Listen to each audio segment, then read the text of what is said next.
श्री स्वामी समर्थ. काल ना आदूचा बर्थडे होता आणि बहिणीची परिस्थिती एवढी नाजूक आहे ना, तर ती साधा केक पण आणू शकली नाही.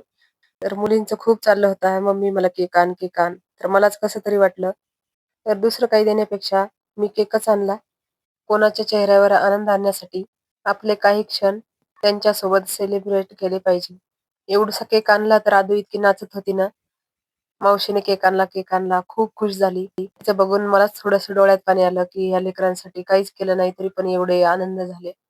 जिथे दात आहे तिथं चणे नाही, जिथं चणे आहे तिथं दात नाही, अशी एखाद्याची परिस्थिती असते.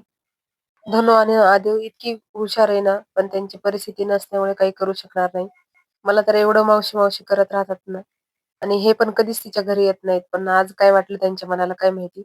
तर हे पण आज घरी आले तिच्या. तिची परिस्थिती अशी आहे म्हणून आम्ही सगळ्यांना वाईट वाटतं, सगळेजण सपोर्ट करतो. पण सगळ्यांचीच परिस्थिती नाजूक असल्यामुळे काही एवढं करू शकत नाही. पण लेकरांसाठी जीव तुटतो. रात्री घरी आल्यावरती मला खूप वाईट वाटलं. ते क्षण बघून मला थोडंसं डोळ्यात पाणी आलं आणि लवकर मला झोपही येत नव्हती. देव का एखाद्याची इतकी परीक्षा घेता असं मनाला वाटत होतं. एवढ्याशा केकसाठी आदू किती खुश झाली. रात्री तिचे पप्पा आले नाही म्हणून थोडीशी ती ही करत होती. "पप्पा या, या." फोन लावत होती, की "पप्पा आल्यावर मला केक कट करायचा आहे." पण तिचे पप्पा बाहेरगावी गेलेले होते. मुलींचं कसं बापावरती प्रेम राहतं ना,